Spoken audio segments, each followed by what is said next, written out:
ងវត្តមួមុតឆាន់ទាំងចូលរួមស្មោះស្ម័គ្រកម្លាំងមនុស្សសធម៌មើលថែក្មេងវត្ត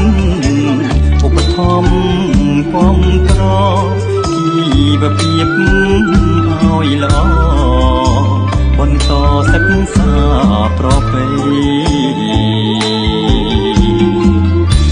នាំយកអំណោយជួយសិស្សនិស្សិតសំដេចកទេងព្រឹទ្ធពិតសបរោះក្រៃសំដេចតេជោសែនល្អនិស័យក្មេងវត្តសពថ្ងៃ